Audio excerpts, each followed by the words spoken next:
the Smart Woman Podcast, a podcast series brought to you by Gabriela Mueller Coaching International. Your useful dose of coaching advice to help you get what you want more often with less trouble. Gabriela dives into big questions about what matters to women like you in the workplace. It's concrete, focused, and fun. Gabriela's coaching impacts thousands of women worldwide. Welcome to the Smart Woman Podcast. Now your host, Gabriela Mueller. Hello, women. Welcome. Bienvenidas. I'm Gabriela, your coach and host. If this is the first episode that you tune in for the Smart Woman Podcast, well, congratulations, because you have just arrived to the good place where you're going to be getting tons of ideas, strategies, tips, and tricks to make your life easier in the workplace and get what you want.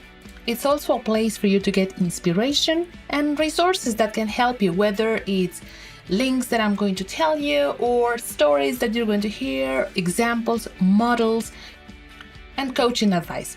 And used well, side effects maybe, success, and getting what you want. So let me ask you something. What do people say about you when you leave the room? That is a one question that I have for audiences around the world as I travel and I lead my seminars, sometimes small courses or really large 3-day forums around the world. And this is one of the questions that I open sessions regarding personal branding. And you see, this is an important one because according to your personal branding, you're sending messages, whether you are doing this consciously or unconsciously, that shape and form the way people think of you and therefore the way they treat you.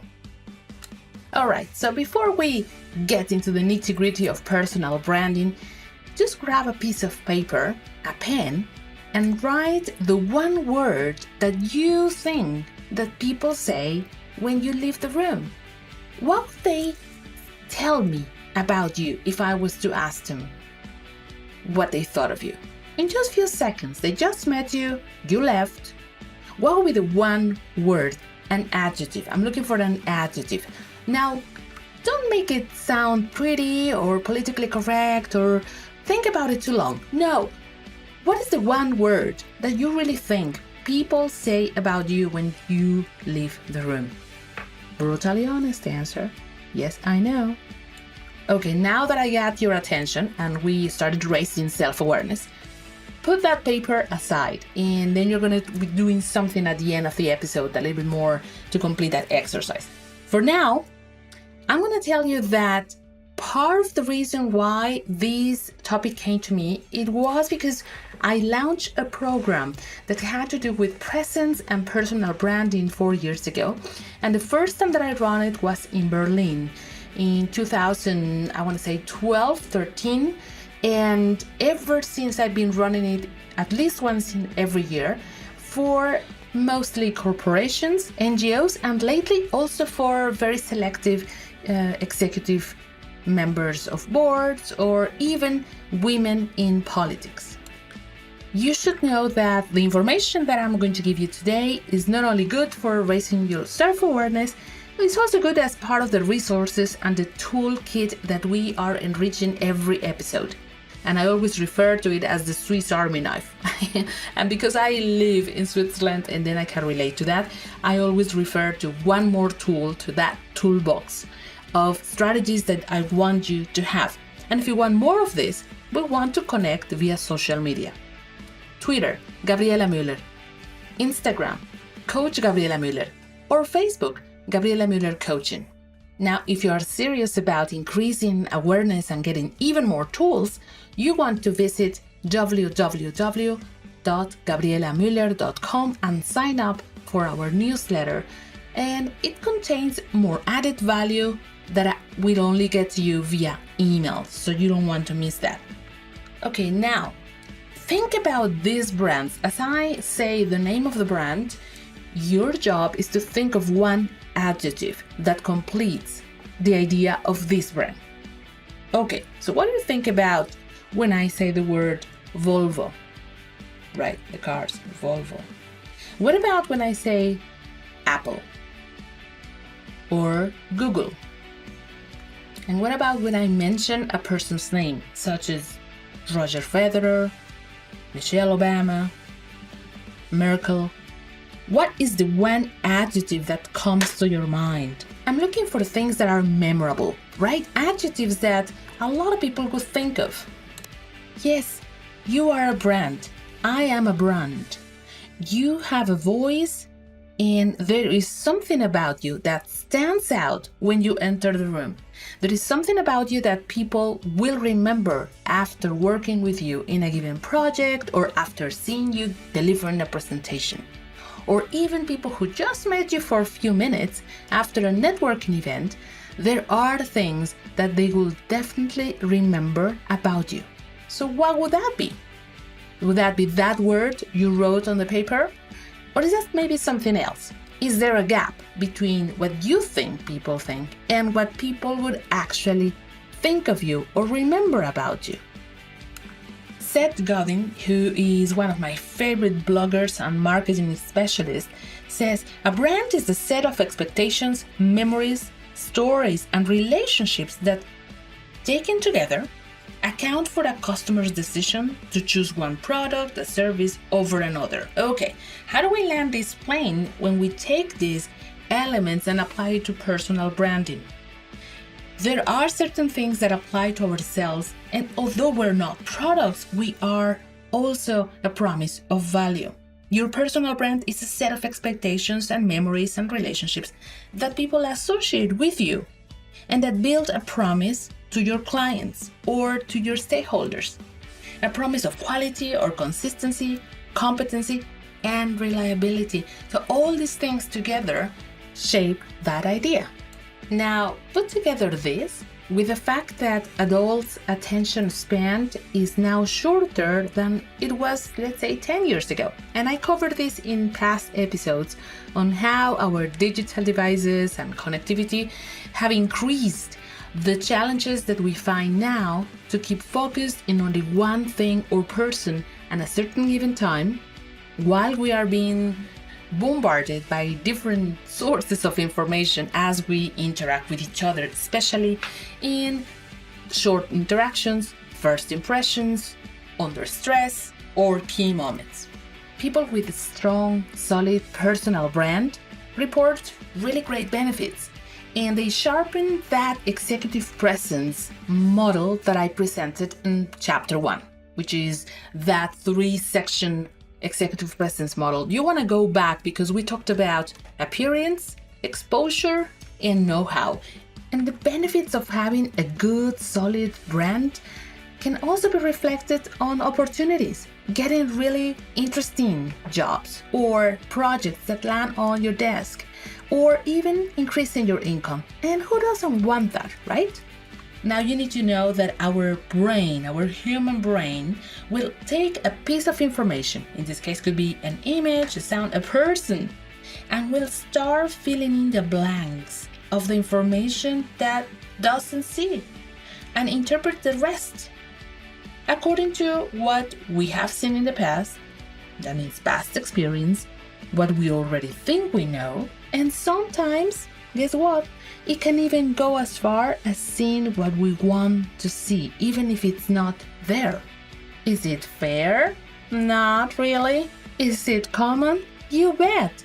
Is it something that people do? Yes, and that includes you and me. So, a first impression that would also shape part of your personal brand would last really few seconds, anywhere between 7 to 10. 1, 2, 3, 4, 5, 6, 7. That is as long as, in average, a person would need to get a first impression about you. And chicas, we never get a second chance to make a good first impression. Now, your personal brand is more than just the first impression, right? It's the consistency. It's how you show up every time. How you show up every project you lead, how you show up to the meetings that you attend, how you show up in every networking event that you attend to. And And by the way, this includes your email, this includes the way you communicate on the phone or virtual settings. And you see, it has to be consistent. Have you ever met somebody who you had a good first impression, and then you met them 2 or 3 times later, and you started to wonder, something is off. It's like I'm talking to a different person. The consistency factor wasn't there. So that's the next thing we need to remember. Personal brands, strong, solid personal brands, are built on authenticity. So it's not about wearing a mask, pretending you are somebody else, or faking those first 7-10 seconds in each interaction. No. It's actually far from there.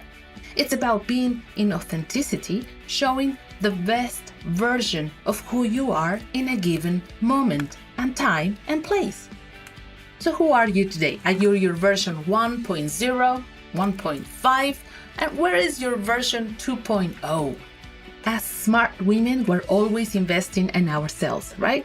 You're always updating yourself, investing in developing new skills. So now, what is your next version of yourself? Being in authenticity and being honest with yourself, what is the next step? What is the one thing that is going to sharpen that personal brand in your workplace?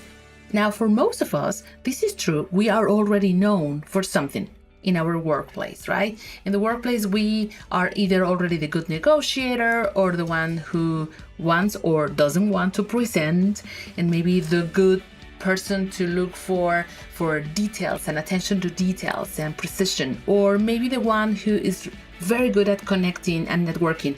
You have already something that you're already good at, or something that you specially bring to the table. So take it from there. The first thing that I want you to do is continue raising self-awareness. So in that piece of paper, continue writing answers to these particular questions. What are the things about your job that you particularly like? Those things that you're almost passionate about, or passionate about in the entire sense of the word. So write as many things as you think you are good at, because also you like doing as part of your job. And now the moment of truth would come when you then talk to somebody that you trust. It could be a colleague, it could be your coach, your mentor if you have one, and I certainly hope that you do, or somebody who has seen you functioning and working from the outside and you trust their judgment, and then ask them, what is it that comes across about me? What stands out? What is the 1, 2, 3 things that you think about my work, or about my presence, or about my delivery, and the way I carry myself? Be ready to be surprised, because some of these is going to confirm what you first thought, and some of it may show a gap, and that is already a very good starting point. So define what you really stand for in your work. And now you can decide whether it's okay and this is what you want to be known for, or is there something you want to manage and redirect. Second, your personal brand tells a story. Every time you show up, it's consistent. So remember we talked about the consistency factor, right? So it shows up, and this has to do with the way you carry yourself, everything, the way you look, the way you speak, the way you act, you put them together, and that is your personal brand, and it reinforces itself over time. And it's a continuous process. And to give you more pointers and more concrete things, let me tell you the story of Katherine and how she was able to manage her personal branding with 3-4 things that I shared with her, and over time it has paid off hugely for her. Katherine, as I call her, except that she introduced herself with Kathy, is a professional in an IT and telecom company that controls a lot of the European and Middle East market. She had been attempting to get a promotion for the past 4 years when she arrived to my coaching practice, and then we reviewed some of the things that she could do even better to get that promotion. One of the aspects that we looked at was her personal branding. She used to tell me, oh, well, Gabriela, people don't remember my name or my face, or that they even worked with me in the past. What am I doing? So we reviewed what things she was doing that perhaps were sabotaging her chances of success and results. So we looked at her special strengths. Part of those were she was an excellent listener and had an amazing sense of cross-cultural awareness because she had been traveling and living in different parts of the world.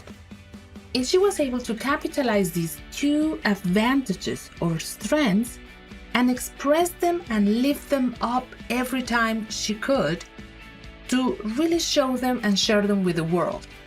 And by doing that and articulating it well for some of her stakeholders, she was positioned as an excellent negotiator, a person who could bring a consensus in some of the most stressful situations among people in the two different parts of the world where her company operates.